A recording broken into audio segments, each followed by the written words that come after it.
Chapter number 2 का psychology में पैराडिग्म्स of research का और ये foundation of inquiry in psychology की सीरीज में आपका स्वागत है। तो आज हम पढ़ेंगे, कवर अप करेंगे रिसर्च पैराडिग्म्स के कुछ कंपोनेंट्स। तो ontology basically the study of reality of nature है। जो ऑन्टोलॉजी है वो रियलिटी ऑफ नेचर के प्रिंसिपल पे काम करता है कि कैसे व्हाट इज द नेचर, कैसे क्या मतलब जो नेचर है फॉर्म करेगा रियलिटी को, हम इसमें जानेंगे। क्या जो रियल साइकोलॉजिकल ऑकरेंसेस होंगी, मतलब क्या उसके रियल इम्पैक्ट होंगे, ऑकरेंसेस होंगे, हम वो जानेंगे। एपिस्टोमोलॉजी में हम जानेंगे फिलोसफी किससे डील करती है, द नेचर ऑफ नॉलेज के बारे में। What is the valid knowledge क्या है, and how is it obtained, कैसे हम इसको ऑब्टेन करें, अचीव करें, and how it is knower related to the known phenomena, और कैसे नोवर है related to the known phenomena के। और एक्सियोलॉजी की मैं बात करूँ तो एक्सियोलॉजी जो है स्टडी ऑफ वैल्यूज पे वेरी करता है, जहाँ पे कहाँ पे मतलब जैसे कहाँ पे वैल्यूज पे थोड़ी है रिसर्च की प्रोसेस में। और दस रिसर्च हैव वैल्यू फ्री, क्या रिसर्च जो है वो वैल्यू फ्री है और वैल्यू लैडर है। ओके, अब मेथोडोलॉजी का मैंने पहले भी एक्सप्लेन किया है कि मेथोडोलॉजी जो है वो एक विधि पूर्वक कार्य है, जिसको हम कार्य विविधता भी बोल सकते हैं in English. The overall approach जो है ये फ्रेमवर्क है कंडक्ट करने का रिसर्च। इसमें बहुत से प्रोसीजर्स आते हैं systematically considering the underlying ontological and epistemological assumptions हो गए। तो जो 4 डायमेंशंस हैं, अब मैं बात करती हूँ the importance of paradigmatic understanding in psychology. तो क्या psychology is a science of wide range. जो साइकोलॉजी साइंस है वो वाइड रेंजेस को कैनवास की तरह इंक्लूड करती है और प्रिसाइज टाइमिंग न्यूक्लियस प्रोसेस है जो कॉम्प्लेक्सिटीज ऑफ सोशल बिहेवियर में मिलती है। जस्ट लाइक पीपल जो एक्सपीरियंस करते हैं, सब्जेक्टिव एक्सपीरियंस जो होता है उनका, जो वो बेसिकली अपनी सोसाइटी या अपने एक्सपीरियंसेस से गेन करते हैं, वो उनका इनहेरिट डाइवर्सिटी का होता है, जो इम्प्लाई करता है no single research approach of any group of philosophies is able to account for all the scopes of psychological phenomena.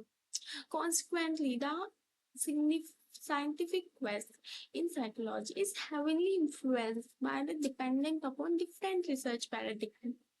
It is necessary to understand these paradigms for many important reasons in the psychological profession. So let's start to cover up. Our first point is shaping research paradigm and design coherence. Paradigm की जो knowledge है वो अलो करती है research को develop करने के लिए राइट रिसर्च क्वेश्चंस। अब मैं रिसर्च करूंगी तो हम कुछ क्वेश्चंस को डेवलप करेंगे, चूज करेंगे उनमें कि क्या मेथोडोलॉजी पुट होगी consistently with the research and interpret findings in meaningful and coherent terms. Without it, our study may end up uniting incapable assumptions, and this may result in research designs are defecting. और अगर हम assumptions करेंगे, assumptions means अनुमान लगाएंगे, तो ये जो हमारी रिसर्च को है ना मीनिंगलेस बना देगा और डिफेक्टिव करेगा। कंक्लूजन्स जो होंगे दे आर इनकोहेरेंट होंगे, और जो फिनोमिना होगा वो डिस्टॉर्शन होगा, वो बेकार हो जाएगा, डिस्टॉर्शन हो जाएगा। For example the effect of measure are completely objective phenomena. जो इफेक्ट है ना कंप्लीटली ऑब्जेक्टिव या सब्जेक्टिव फिनोमिना का, वो objectively without realising the interpretation, और उसमें रियलाइजेस नहीं होंगे इंटरप्रिटेशन ऑफ द सब्जेक्ट में। अब मैं बात कर रही हूँ facilitating systematic assessment of research. अब हम कैसे फैसिलिटेट करेंगे सिस्टमैटिक असेसमेंट ऑफ रिसर्च को। In psychological literature, is it possible to specify the underlying paradigm of a study, such as more profound and richer assessment is facilitated? जैसे कि more profound and more structured study जो है वो profound means deep और जो richer assessment जो है वो फैसिलिटेट है सच नॉलेज एनेबल ऐसी नॉलेज हमें एनेबल करती है रिसर्चर्स को to comprehend and rationalize for the design of a particular study. The nature of the knowledge is sure to be generate और जो नॉलेज का नेचर होगा वो sure to be generate होगा एंड जो फिलोसॉफिकल एंड मेथोडोलॉजिकल कंस्टेंट होंगे inherit with in Lincoln and Guba 2000 suggests that the study grounded in positive paradigm. Lincoln and Guba are the psychologists and the founder जो study grounded positive उन्होंने positivist पैराडिमिक and emphasize predictability and generalizability.